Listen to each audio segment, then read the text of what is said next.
It is Wednesday. We are wizards, and we are doing the Impy Shake. Look at that Discord. Look at the Secret Tower. I did not know we had so many different versions of the Impy Shake, but damn. It's Impy Shake Wednesday. Channeling in from the Quantum Downs, this is your host and cult leader, Elf J Troll. Joining me is... Dota. And Bershner. Hello. And we've got Jitsi up here. Hey, Jitsi. Oh, God. What Not up? this Kobold again. What up? And I see William has come up. Hello. Crickets. Next.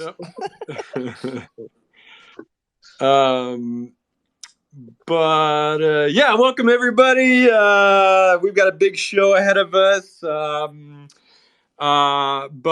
just gonna warn you now. You better all behave, because if you're gonna act like that, I won't effing tell you about my wizard shit. That's that's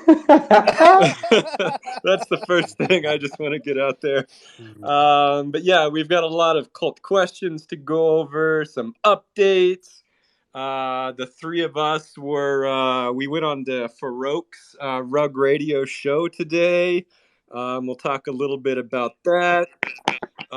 We've got some Purple Wizard lore that I want to go over, and some really good cult content. So let's jump right in.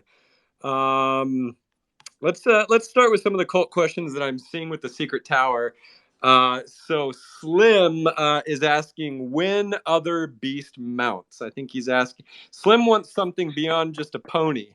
We don't have anything planned, but honestly, it's a really fun idea, and it's definitely something that we certainly have thought about before. Bear, Dota, Jitsi, you got any input on that? Yeah, I mean, I'd love to, right? I think that was kind of, I don't know if I'm revealing too much, but like one of the ideas we've tossed around is this idea that like the familiars and like the beasts are like different kind of, well, sizes of a lot of the same species. And so this idea that there's maybe sort of intermediate size, like mountable size of some of the creatures that we've seen, plus maybe some new species we haven't seen so far. We'd love to do it. Love to do it. I think, yeah. You can imagine sort of warriors riding griffin-like characters and things like that. But frankly, I don't think we're going to do it anytime soon. We're not going to release new character tokens anytime soon. Yep. Bear, anything to add? No, not really. I'm working away on something right now. Hopefully, it's done by the end of Wizard Wednesday, and I can talk about it. But, yeah, let's get to the update from the Bear Cave on the beach in a little bit later. Yeah, later. Yeah, because I want to go back to that sound effect we used to use, but that's later. Emma is asking. Yeah, Farco had like a whole soundboard on Rug Radio. He even had jingles. He had like a custom theme song for his deal. His regular members had a theme song, and I was like, man, we got to up our soundboard game. So we should put laws on that. Yeah, he's got a professional thing running over there, and I got into listening to a show a couple months ago, and maybe even before that, just to like keep a pulse on what's going on, which I think is why most people go over there, and just a ton of respect. He's, I think we started it off, Dota, you were being like, we thought we were consistent doing once a week. This guy does like multiple shows a day, every single day. So it was very nice to be on there. It's wild. Is it Farokh or Farco? I thought it was Farokh. It's Farokh. What did I say? You said Farco. Which is almost like Falcor. Yeah. Falcor, Moonchild. Okay, yeah. So Emma is asking, y'all ready to take a break for the holidays? Emma, I don't know if we are going to take a break. Wizards never sleep. Don't tell my wife. Maybe one day for Christmas and one day for New Year's, but that's about it. It's funny actually. We had me and Bear had a meeting with Derek Kolstad the other day. We're just we're just working on stuff, and he even said, I was so surprised. He said, "Listen, guys, I'm working all through the break. If you want to call me on Christmas Day, that's totally fine." And Bear was like, "You do not know what you just agreed to." Um, so yeah, no rest for the wicked. O is asking some really good questions. We could actually devote like a whole 20 minutes to the question that O is asking. But if we could give a short answer, he asks, "What are the team's biggest learnings from 2022? Mistakes, regrets, aspirations. Any comment on that, Dota or Bear?" I've been thinking about that since he posted it, and I was like, "Oh, this is heavy." Yeah. I don't think there's like enough time has passed even. I think that one of the things that I remember so poignantly around this year was the weekend that the other side land dropped, and that they burned like $150 million worth of ETH in gas, like in the gas race. Mm-hmm. And I just remember thinking like, "Ooh, that's not good for Warriors." Oh well, and just like going ahead and just feeling like I think I got better at maybe reading kind of I don't know, moments for when crypto was ready for certain things over the year. Um, but I don't know. I think like in terms of how to operate, we talked about this a couple of weeks ago, right? Like in terms of like how to manage people in discords, how to set expectations. Well, I could talk more, but sorry, you took a breath. Oh, I was just gonna say I regret letting Cheddar Bob into the cult because he brought the abomination. I support you, Cheddar. I support you, Cheddar. No, no, I do too. I'm only saying that because he's specifically saying don't say cucumber dogs. But frankly, I think we've done everything perfect, and I've learned nothing. That's my That's scary. yeah. I think I've learned a lot around like just how to treat people fairly. Like I think for me, a lot of the learnings have come from being like cult leader, right? And so it's this idea around like trying to keep eternal big family Christmas party vibes, and then like sort of act as best I can in a way that like is helpful and moderating when I should, and letting people have space when they need it. And I think like I think it's quite easy the sort of like instinct to like give your friends inside information or something like that. And thankfully I've been surrounded by people who are close to me who like don't expect anything like that. And I think just getting better at kind of making sure that that sort of information is power, and sharing everything with everyone equally, and making announcements on all the right channels at the right time. I've learned a lot in terms of working with a team. Like I can't tell you how many times when we started scaling up that I would just like make an announcement before telling anybody at Magic Machine, and then everyone would be like, "Dodo, why did you do that?" And I was just like, Oh "Oh, yeah. I was just like on my mind to like tell everyone I was ready." And they're like, "No, you got to like clear it with us. That's why you hired us, like because we're working together." And so I think I've learned a lot just kind of helping manage the team, manage the community. That's where a lot of my learnings have been from. Yeah. Speaking of that, did you see when frickin' Bear Snake leaked the plushie that we're building without even asking? I was Yeah, just trying to be like Dota. yeah, exactly. It's fine. And he didn't ask, but he did give us a heads up. He gave us about He 30 gave us like seconds heads 5 up. seconds heads up. Yeah. And I was like, all right, I guess we're doing this. I'm so excited about the Chimera plushie. Yep. Yeah, Can no, I so talk am I. about can I talk about this past year Yes. and my regrets? Sure, yeah, go Oh, for it. sure. My regrets are that well, I don't know if they're regrets, but really it's more just about like I want to get better at focusing on things at the right time. And it's kind of what you were talking about, Dota. Is like, the, I think a lot of people are tend to like look at what we're doing and say, oh, like you're doing too much. Um, and Uh, and I really, really, really, really disagree with that. Because if you're good at your job, you can do, and you have the right team, and you know the right people, and built companies before. Like there is no like Dota. You always talk about like there's no speed limit, right? And so I really believe that. That's how like I've always lived my life. I've never like been able to put it so eloquently.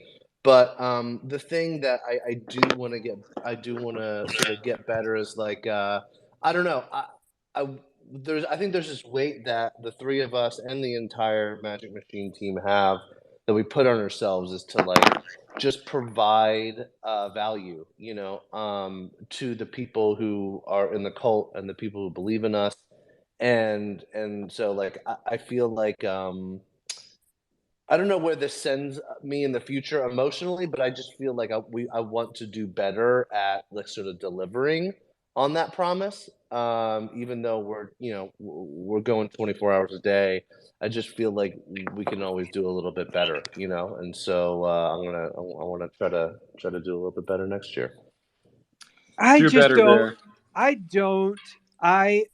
It's easy. I've looked at projects that I've done before with regret, like in terms of programming, and I've been like, I spent so much time on like the build system or whatever that I didn't actually ship the product, right? Like I've made that mistake in my past before.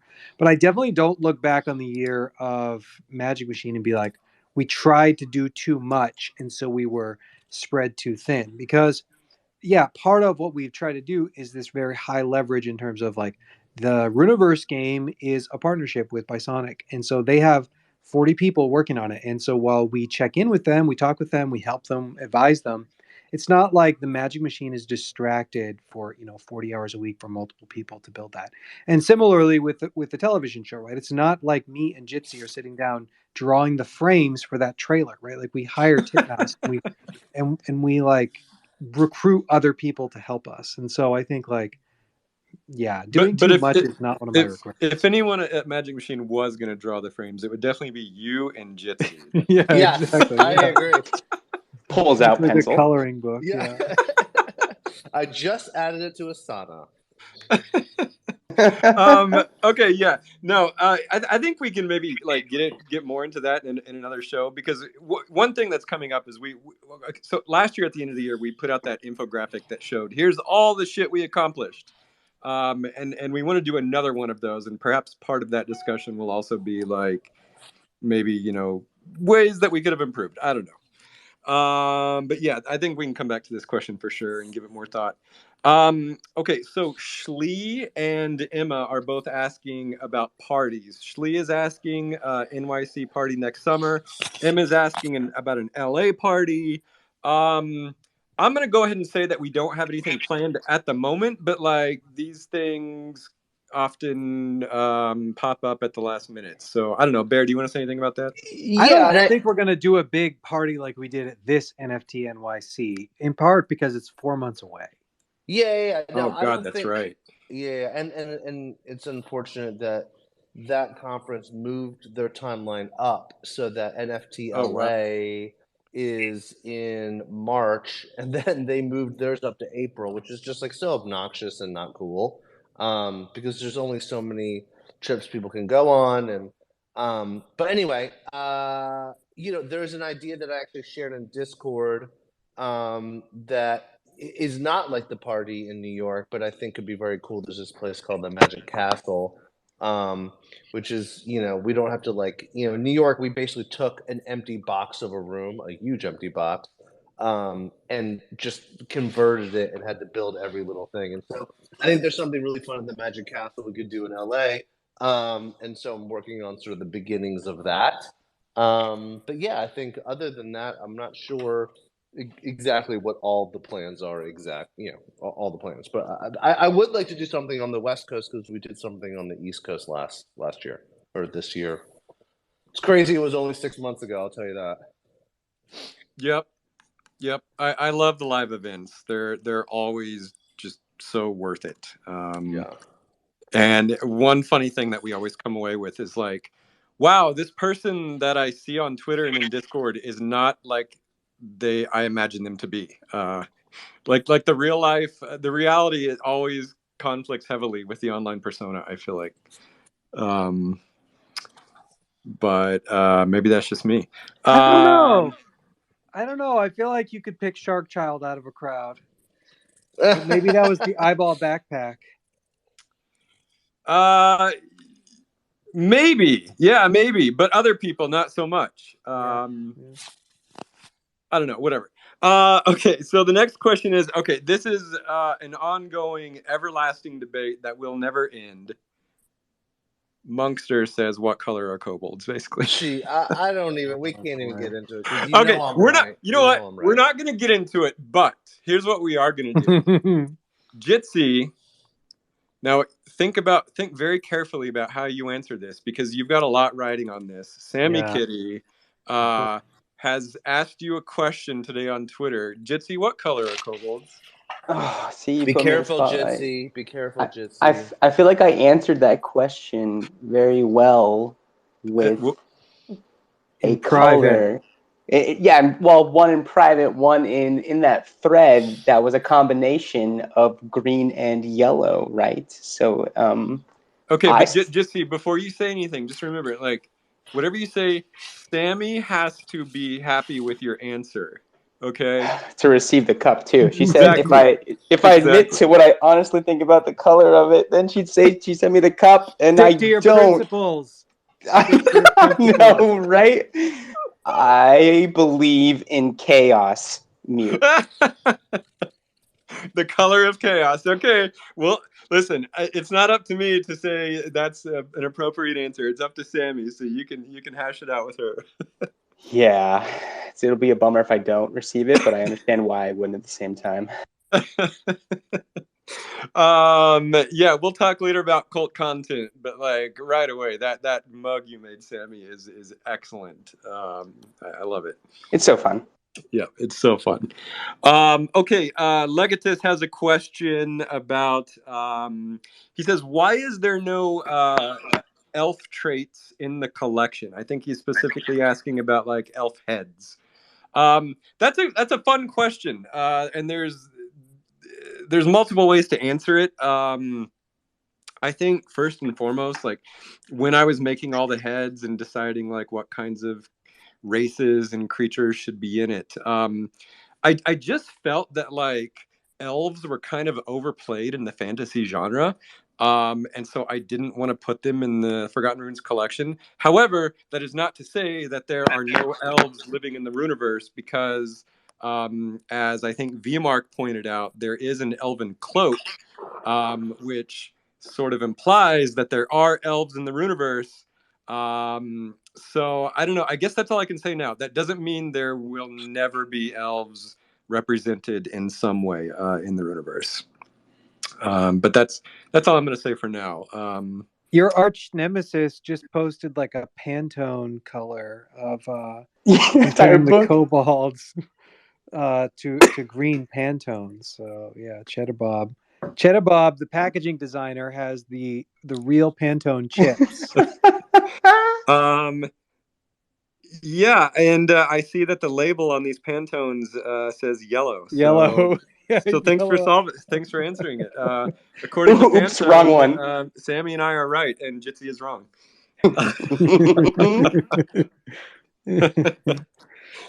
Okay, and then speaking of colors, Matto is asking, how blasted off would you get from Purple Hat Haze? So we're going to talk about Purple Hat lore later. This also, Matto, this also feels like a follow-up from the spaces that you and I were on yesterday with O, where we talked about psychedelics and art and a bunch of other things. So let me save my answer to this question when we dive into the Purple Hat lore. Snoop Dogg is asking, when comic book with Toru in it? That's a fun question. I love Toro. He's one of my favorite characters in the collection. I'm obviously not going to spoil when or if Toro appears in any of the comics, but Bear, do you want to give me any comic updates? Oh, geez. Well, we finished issue number 2 officially. It looks unfreaking believable. Yeah. Riley's getting started. Riley Brown, illustrator extraordinaire, who's been drawing Deadpool for over 10 years, has signed on to do the remaining 9 issues. He's started on the 3rd, or I guess it would be technically issue number 2. Yeah, let me just clear that up. This yeah. is the second comic book, but it's actually issue number 1. Yes. Yep. And I am so freaking close to closing a deal with like one of the top tippy top comic book publishers. Tippy top. The tippy to the tip top.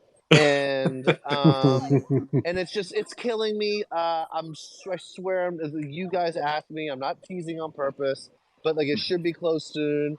And what I really love about that is, we did this first comic book sort of on our own, Scotch tape, and it was amazing. But now, like, to have the heft of a major comic book publisher to push it out and market it and distribute it, get all the right people reviewing it, I'm just over the moon. And of course, it certainly helps when when you put a video game on top of that, and then you're talking about a television series that has all these things going, and merchandise lines and stuff. So, like, to me, it may not be like a big money maker for us, but it certainly is a crucial piece to this like IP franchise. And yeah, so that's where we're at. I think entertainment people sort of take off after Thanksgiving because they're lazy. Sorry to the people that we work with. I love you, but that stuff will be coming out soon. I think you'll all be excited. Yeah, I'm going to go ahead and say that Bear Snake has about 3 awesome things that he's just sitting on and he refuses to announce in Wizard Wednesday, and it's 100% due to his just desire to never share anything. It has nothing to do with the third-party people being slow. No, I'm just kidding. No, but seriously, we do have just some amazing things coming up, and I'm not even talking about the Goblin Town game that Dota has devoted his life to lately. It's just like these other things that I cannot freaking wait until we get to talk about. No, there's a handful of things. The new comic. Wait. There's a handful of things. Like there's a handful of things that are legitimately like, if you could like dream up the thing to do, make your project more well known and blue chip or whatever, like it's like it's happening. So just sit tight, and we promise you guys will be happy. I promise. Sit tight. The new comic is quite different than the I feel like I just sucked all the air out of the room. No, not at all. No, you're good. The first comic was kind of like setting the table for a lot of the different characters that will appear in future issues. This issue number 1 is it's more or less like one story all the way through, and so it's really captivating. You can just like sit down and read through it, and it's one big story, which I super love. Also, it's a different artist from the first comic book. Well, gosh, it's just so good. I guess I don't want to like compare and contrast, but I'm just very excited to get it out in everybody's hands. Yep. And then final cult question I'm seeing is, it looks like a new person in the Discord named Shark Attack.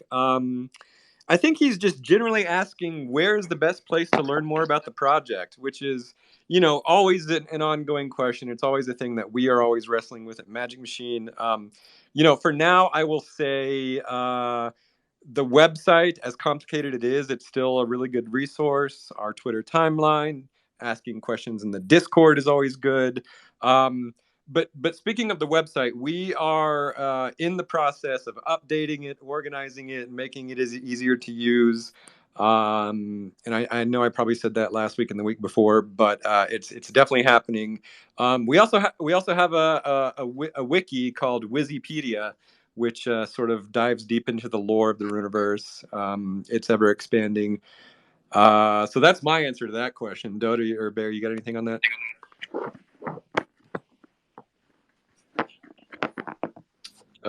Guess not.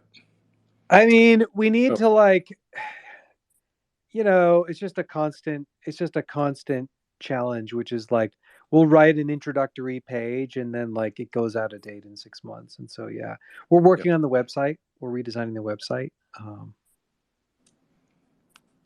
Yep. Yeah. Yep.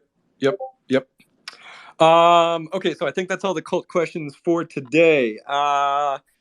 So yeah, one big thing that happened today was we went on Farokhs' show today. If you weren't there, I just wanted to like expand on something that I was talking about in the show. But before I do that, Bear or Dota, do you guys want to say anything about No, you're good. Just go for it. Yeah. Okay, sure. Yeah. So, I briefly touched on this idea that intellectual property or IP is an asset that its value is more or less limitless. Um, you've got you've got like traditional assets like gold and real estate, oil, equities, cash, cars, jewelry, a bunch of standard assets, and it's really easy to place a valuation on those. um, their value has material and tangible use. But intellectual property is not material, and its utility is not directly obvious. And yet, I would argue that it's potentially the most valuable asset on Earth. It's almost impossible to calculate a valuation of good IP. You can't put a price on it. And so you take an IP like Dracula, which is like a character IP that's derived from the vampire archetype, and it's literally limitless what you can do with that. There's books and films, toys, games, Halloween costumes. Just the media and merch industry effectively prints money with this IP. Um, and like a true vampire, this character never dies. Good IP never dies. I mean, even with the case of Dracula, if culture moves past Dracula, you just meme a derivative of him, and the machine lives on. You've got 1,000 derivative vampire IPs that will endure for eternity. Because why? Because the IP speaks to something deep within the human soul. Um, an idea that is connected to the soul will always outperform any asset on the planet. And so this is why I love Forgotten Runes, because thematically and genre wise, our IP is built on these soul wrapped archetypes. Forgotten Runes isn't just some flash in the pan, alliterative animal NFT built on speculative hype. This shit is forged in the fires of history. Uh, this shit was here on day freaking one. The lore that you write for your wizards and warriors and souls and ponies, it was not really created the day that you put it in the book of lore. It was written thousands of years ago, and you are just pulling it from the collective consciousness that's hard coded into your DNA. Okay, so compete with that stock market, compete with that gold or real estate or Lamborghini. This stuff is ancient, and it's the height of culture. It's the culmination of all that humanity holds dear. And so I think NFTs are going to be the most valuable sector of crypto.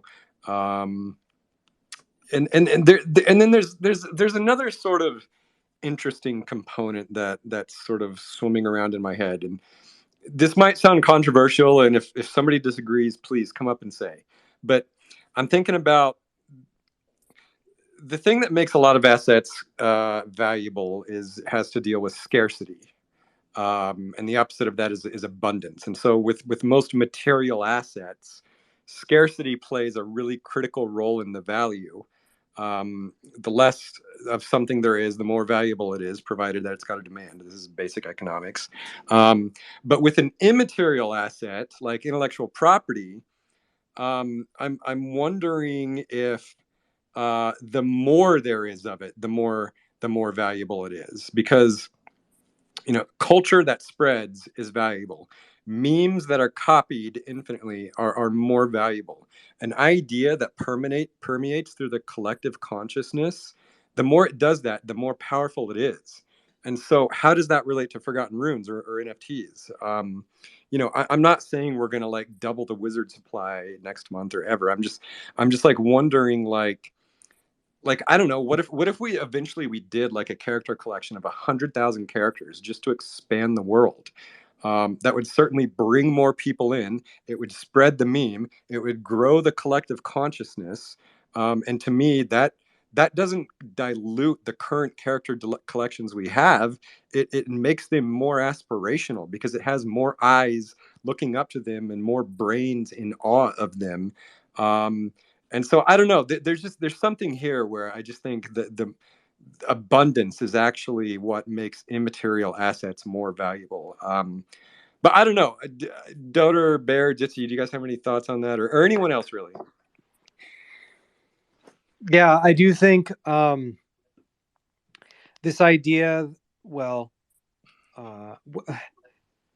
there's like the Hararian view, like from Sapiens, that it's the meme is sort of like the essential like unit of thought, right? And that it's like everything from like what we consider memes like advice animals all the way up to, let's say the US dollar or like countries themselves are Right. all just sort of like ideas in people's minds. And it's this argument that kind of we're at, now that we are uh, have social media, we live in this like connected consciousness, that it's those who best control the memes who can control well, like the will of the people essentially and what they work on. And so I mean, that was one of the reasons why I knew we had to hire Magus Wazir, the one who rings, is because we needed kind of this like great meme maker, because like memes don't have to be trivial. It's this idea that you're sort of like setting the context and the framing for like a point of view. And so,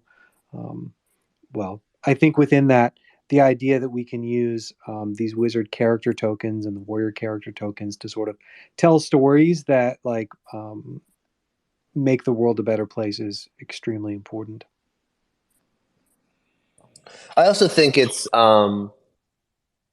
this idea of scale, like this idea of giving the opportunity for people to come into our Forgotten Runes ecosystem is super important, right? And that can look a bunch of different ways. I think that where it gets interesting is the tokenomics and the economics behind more and more tokens. But I think as time goes on, there's interesting ways to sort of bring people in. Like, what does it look like when the show launches, the video game launches, and people are interacting with Forgotten Runes who don't own a character, when the promise of the project is to like have a piece of it, even in a very small way. And so I think there's going to be some really cool ways we can sort of onboard people, and what is that like apprentice tier where you get them in, you get them hooked, you get them creating, and they work their way up to owning a wizard, Yeah, owning on a the soul. supply issue, what you're saying is like, oh, what if there are 100,000 characters or something? And I think like it's easy for me to straddle both sides in terms of like I know you well and I understand kind of like what you're saying in terms of this like grand vision 10 years from now, and there's millions of people with NFTs, and sort of there's enough room to kind of like have other people contribute. While at the same time I could imagine someone listening in being like, oh, Forgotten Runes is planning on 20xing the supply or something, which is not at all what we intend to do. Not at all what I'm saying. No, Yeah. and it's not what I'm saying either. And I think there's like a time and a place for that, right? Like there's a way to bring people into our ecosystem without sort of hurting the economics or the tokenomics. And I think we can talk about this now. We were like a, I don't know, launch example of Party DAO. Niski was working with them, and the one who rings too. I believe they launched. I don't know if you tried it, but it's really cool. So Party DAO is like, I'll take a tangent here. So Party DAO is basically like it's like a single purpose multi-sig for like sharing NFTs with your friends. So it's really cool. So what we basically did is I think it was Waz and Niski. They basically you go and you contribute pools to you contribute ETH to buy an NFT. And then you basically have like shared governance controller over that NFT. So they were able to write in the book of lore, and so one person writes the lore, and then the whole group kind of votes on it. Um, and well, you can always choose if you want to sell, and you can collect airdrops. Basically, it's this like shared wallet, but it's wrapped in this really friendly, like consumer level, like playful end users design, and it's really great. To me, Party DAO completely felt like the future of crypto, right? It's this brand new application where you can kind of like participate in like, well, owning assets with your friends, right? Like what other asset are you going to own with your friends, right? Like maybe you might, some people maybe share like a property or a timeshare or something, but that's about it. And it's really clumsy. And so Party DAO is this really fun, like almost like an app for shared ownership, and you should totally try it out. And how this relates to this, which is like, you can imagine, for example, let's take, I don't know, Harry Potter, for example. You could imagine that if you wanted to contribute to sort of like, the lore of Hermione or something, you could imagine buying into a DAO that has the shared ownership of this character. And then sort of when you create your fan content, it's all like contributing up to like the ownership, even if it's the fractional ownership of a larger character, right? I think that's one of the things that we even find now is that people who own a lot of wizards sort of say, well, I don't have enough time to even develop the character for more than one or two. And so I actually think there's a really interesting idea around groups of people coming around one character, because then you sort of share the burden of the character creation, and then you also share in the upside. Bridge, did you have a comment? Yeah, sorry guys, I was running all over the place trying to get the keyboard, then I was trying to get the headphones. So okay, I'm ready. Sure. What's up? Hey.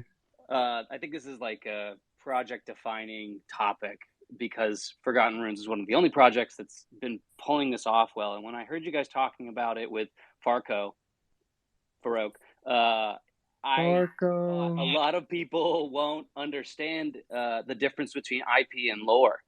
Oh yeah. So I think the distinction to be made is how we view lore versus IP, and how it's distributed. So definitely, to Elf's point, the founders can create a bunch of IP for the community to interact with, and then the community can create their own lore, and how that becomes IP is a big question mark. So that's, I think that's a fair distinction to go over, is the difference between lore and IP. Yeah, I love that. No, that's super interesting, because there's obviously a lot of overlap between these two things. But I mean, I guess one is like more bound by a legal construct, and one of them is just sort of artistic content. But yeah, no, that's super interesting. I'd have to formulate my thoughts more clearly on that. I think that's the main distinction. One currently has legal precedence, and the other is a Web3 medium lore. Mm-hmm. Right. But yeah, I don't know. It's just, it's obviously something we're always thinking about. And I think like, a lot of projects focus on tokenomics and just more like hard-coded blockchain mechanics. And I feel like at least for me, I think the main value prop of Forgotten Runes is in the more the lore-based stuff, the character-based stuff, the media, the art, the story, and I just, maybe I just keep saying that because it's got the weight of history behind it. And me and Bear have been working in the entertainment industry for years, and we know like what you can do with this stuff, and it's got a grip on the culture. I mean, people love music, film, art, media. Even people who say they hate art, they watch movies, they listen to music.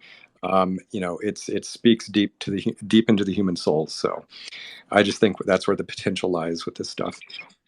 But yeah, I don't know, Bear, Dota, did anything else stand out to you from that Farokhs Spaces? It was fun. Yeah, I really liked it. I mean, I got rugged, as I have been all day long, from going on my Twitter. which was ironic being on Rug Radio. Something that I wanted to talk about was Battle for Goblin Town. I don't think we got a chance unless y'all talked about it while I was. I talked about it right at the end. Yeah. Okay, good. Yeah. Yeah. Well, I think with that space, we didn't talk enough about the book of lore. I think we're trying to like read the room in terms of like a lot of that space was just like the ABCs of Forgotten Runes, right? And I feel like we say we've said that those things so many times. We say the same thing over and over, and people are always they're like kind of surprised at how far we've gotten.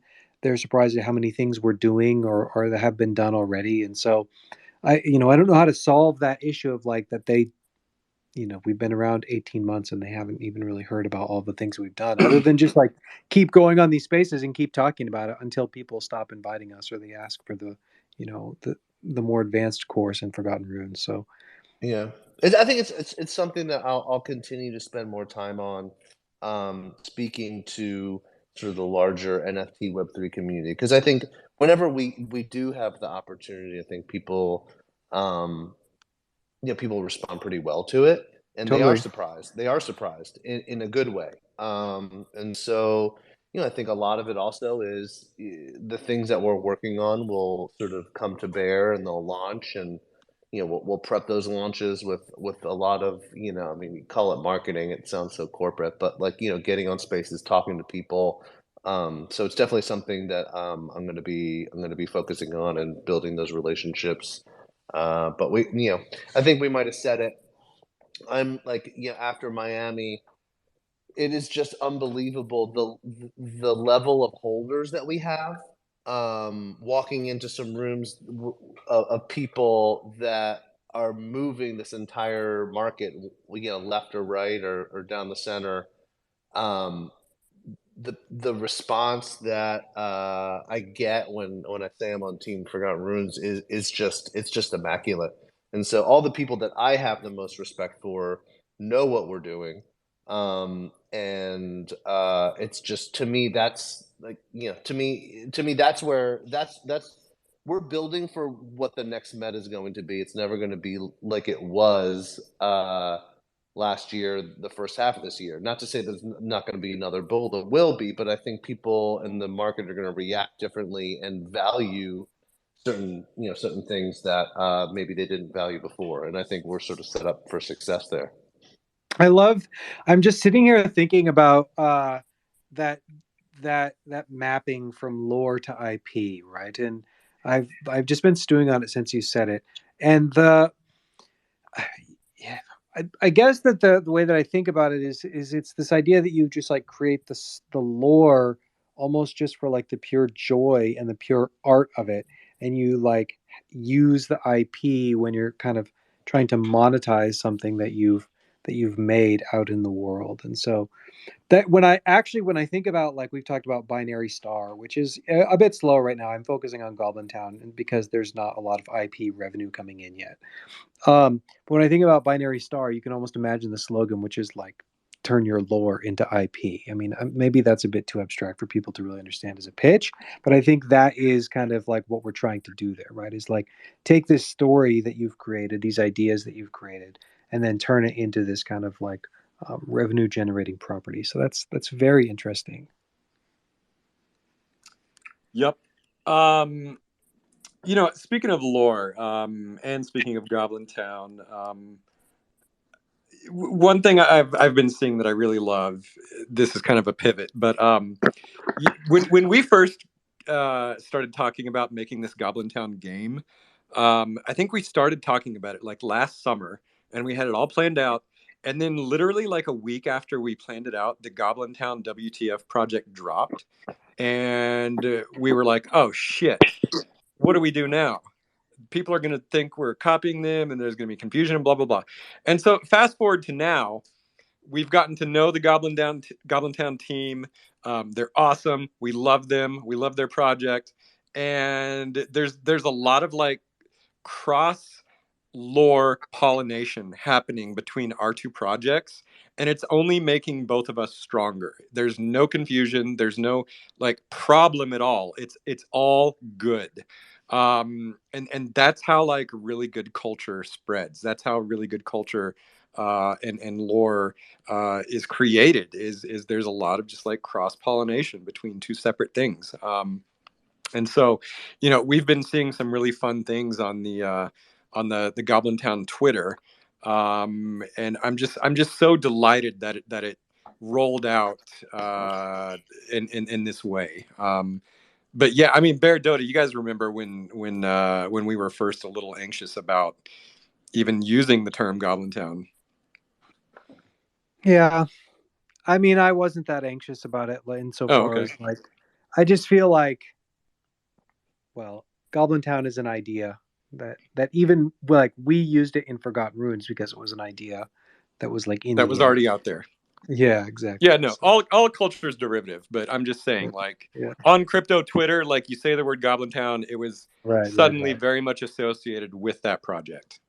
I think it was mostly just that we didn't want them to feel like we were intruding on their space, and then we met the Truth team. You guys hung out with them, and like one of the things I remember, well, we had a call with them and we loved them, and then you guys hung out with them, and you just came back and you're like, oh, they're just like such good people. They're like, they're kind of like quiet. They're very like kind and well, and so I think that we like them a lot, and so if they don't, they weren't upset about it at all, so it's just a good collaboration.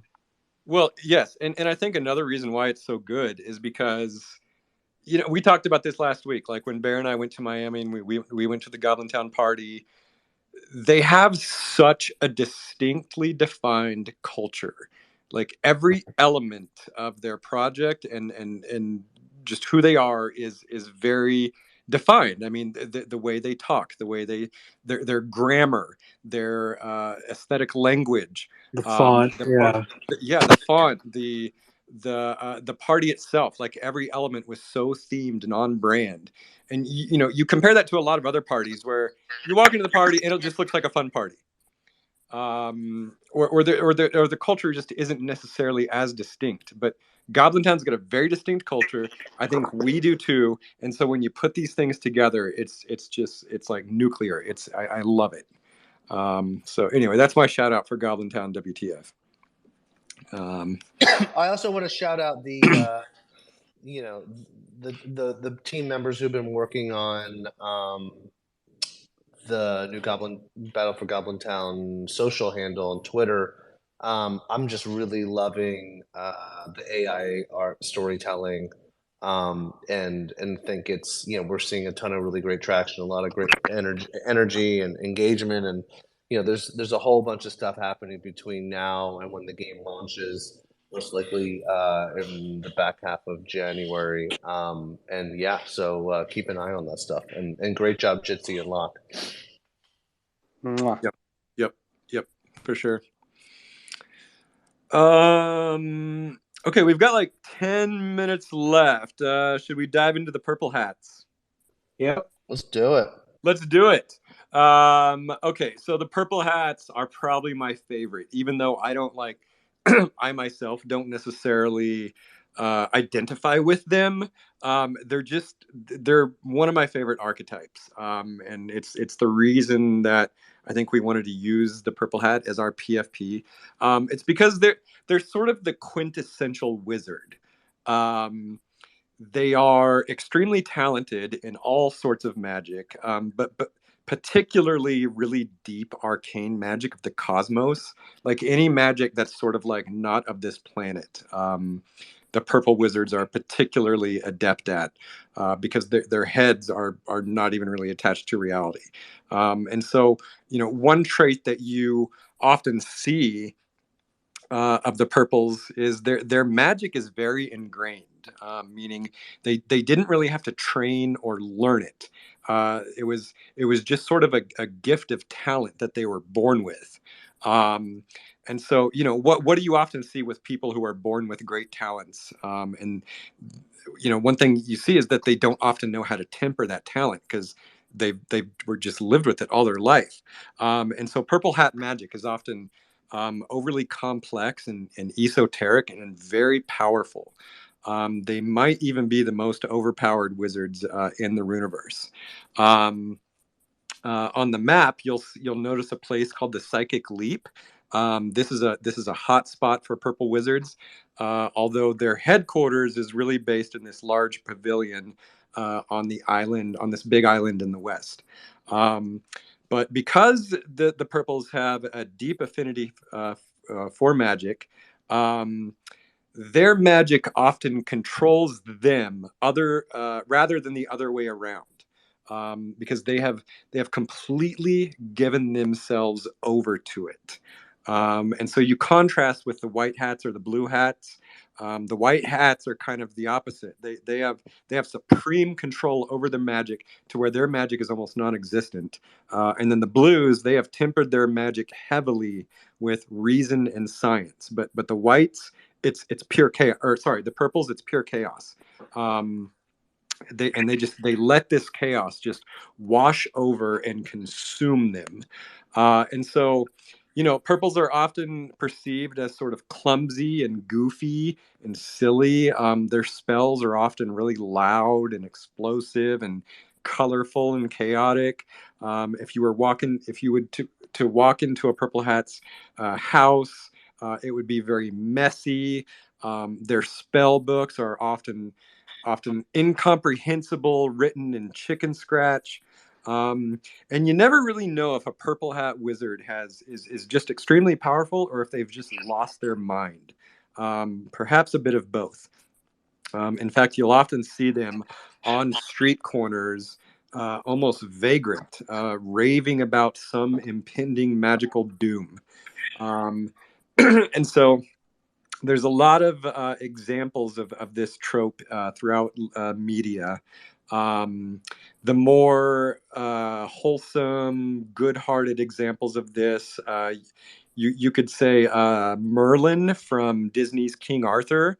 The way they depicted Merlin is sort of a good example of a purple hat because he's messy, he's kooky, he's kind of humorous. He seems to have unlimited knowledge, but he can never deliver it in an organized way. And we see this trope of the clumsy, weird wizard a lot. It's basically just a wizard that's so magical that he's lost touch with reality. But this trope can also very easily take a dark turn. You could kind of a lesser version of this is maybe like Darth Vader. Darth Vader is, he was born with just an extremely powerful affinity to the Force, and he couldn't control it, and it got the best of him.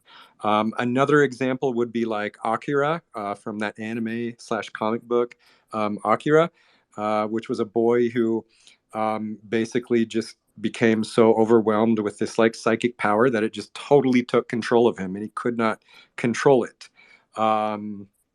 So yeah, I mean that's the purple hats. They're a lot of fun.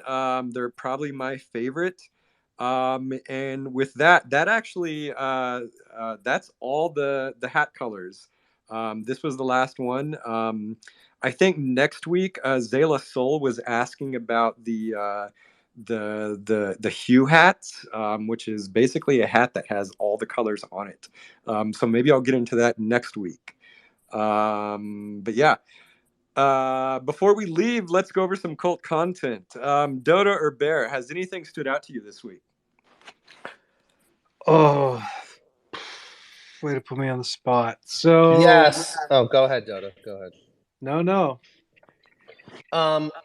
This is just fresh in my brain, and I know he's on the team, but this fast forwarding of the trailer is just cracking me up big time. I'm not sure if people have seen that, but it's hilarious. He's like sped it up like 2, 3, 4, 5, 10 times. Acid Eater had a really great piece of this ship pulling up, observing Goblin I Hill. love that piece. Yeah, in Kelpie's Bay. Unbelievable. Also, big shout out to Meeple Dad. I know we've talked about it for a few months, but people are starting to receive the surprise box with all the little goodies, and I'm happy to report Magic Machine received ours, at least partially, yesterday. So that's been really cool. And gosh, what else? Yeah, Go ahead. I want to co-sign the appreciation of the Meeple box. What an awesome treat! What a trove of treasures! Well done, Meeple. It's just fantastic. I love it. And I also want to say I love the Acid Eaters piece. Like, not only was the art fun, but the little story that she wrote about it was also super cool. Sorry, Bear, I cut you off. No, I'm good. Okay, cool. Yeah. And then also, Ma Friends with featuring Ozma Bro. There's a really nice 3D piece. I'm guessing it's of Ozma Bro doing a painting. Which it's just a beautiful piece. I love it. Sammy's Kobold mug that is clearly yellow. A really beautiful piece. It's too bad that Jitsi is not going to receive it.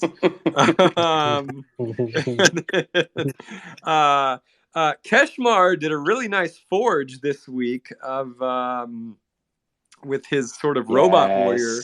Oh, so good, so good. Yeah, I love this warrior's name. His name is Microwave Impaler of Machines, and he's now got a golden sunrise trident. That's my favorite weapon out of the entire collection, by the way. Just going on record and saying I love that weapon for some reason. I'm so happy it was eventually got like a gold weapon status for one of them. Yep, for sure.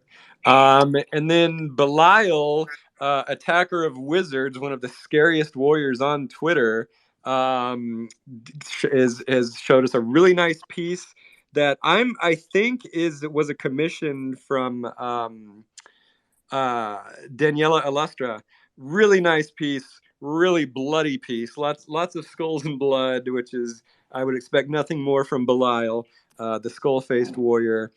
Expect nothing less from him. And then one of our newest meme lords who just does not stop, Cosmic Birds. Probably the best meme I've seen all week. If somebody can share it in the top, but I'm gonna describe it. It's basically Tony Montana, that scene from Scarface where he's saying "Say hello to my little friend," and he's got that like gigantic gun that he's like killing 200 assassins with. Except it's not a gigantic gun. It is, of course, Bread Friend, and he says, "Say hello to my little bread friend." Perfect meme. And then I don't know if you all saw it, but I actually commissioned, I believe it's my first commission for my black goat from Famiki.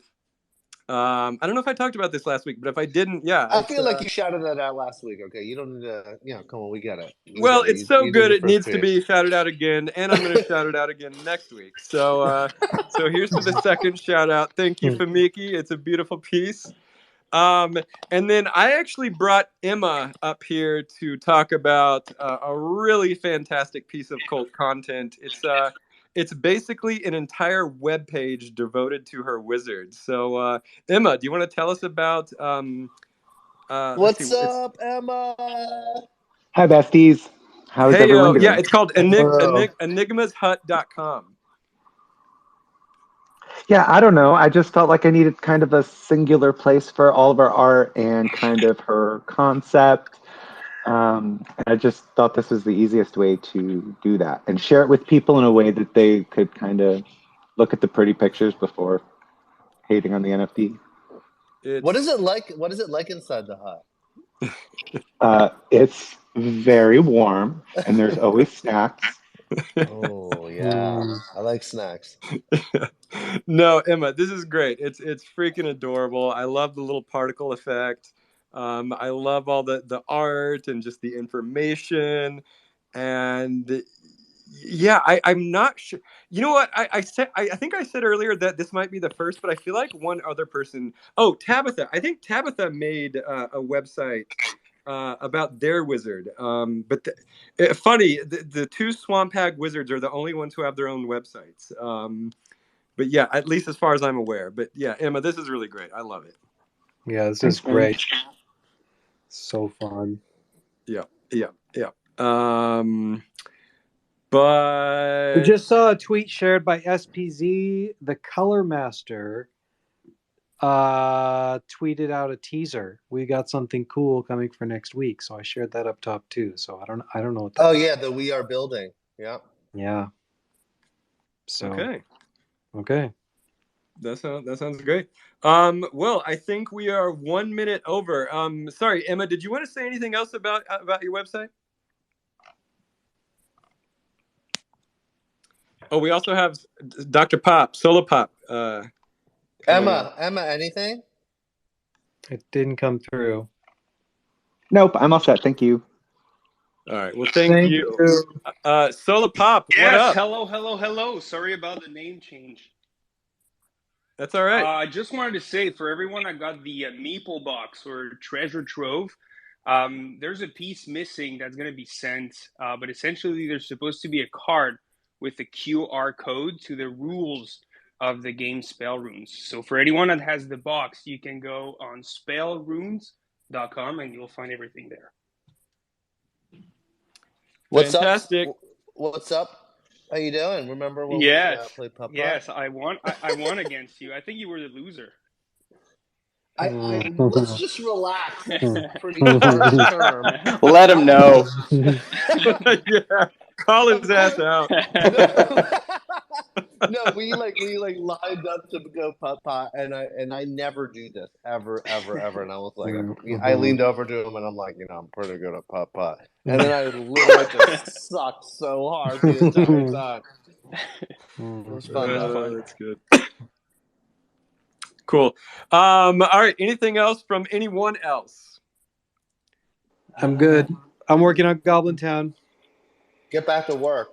Get back to work, Dota. I got one. I let the team know, and I think I told everyone in our Discord, but there's like less than 12 hours, I think, to claim one of the claimables in the Beacon game from us. So if you have a Wizard, Warrior, or anything else, go claim. It's free. Can't go wrong with free. That's right, Jitsi. I wanted you to talk about Beacon. We got a little bit of time.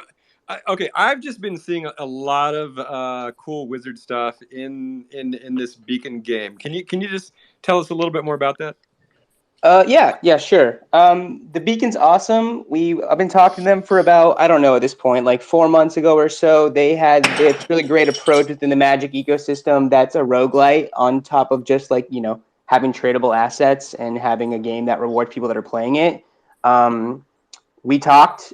We said we'd like to get some IP in there because I think what they're doing and their team is fantastic. And now we have 3 claimable assets that are from our world into theirs. And hopefully there's more to come with that conversation, right? Like, something that I think is really interesting is that we can have these conversations with groups of people that are pushing for the same initiatives and parallel to what we're doing. That's, obviously a combination of things when it comes to gaming, that we can both benefit, both communities to be able to either have fun or push forward an idea or whatever it is. And they're one of those teams that I think is doing great work, and they've showcased it with having, I think, like 20,000 unique players within like the first, I don't know how many weeks we're at now, but it's exciting, right, to be able to go claim something that's in another digital world that has success and see a kobold on the floor of the Beacon hideaway, right? So, yeah, just that's about everything. But super fun. They're great. More to come. Yeah. One thing that Jitsi does is just he's been reaching out to a lot of other metas and other projects and games and getting Wizards into them. And this Beacon example, this Beacon project is a really good example of that. And so, yeah, I think there's a lot more to come from Jitsi on this. But yeah, looking forward to that. And then, sorry, one other quick thing I wanted to mention. So Tabitha of the Marsh actually recently translated our entire issue 0 of our comic into German. And I so cool. think, yeah, and I think they even said that there's other languages potentially coming. And like, it's funny because like I don't even know what we're gonna do with it, but if anyone has a need for the German version of the Forgotten Runes comics, DM me or Tabitha or any of us. I think we're still trying to figure out exactly what to do with it, but it does exist. So yeah, I just wanted to give Tabitha a shout out on that. Anything else, guys? I'm good. Yeah, I'm good. This was great. Great show. great to see everybody in the crowd.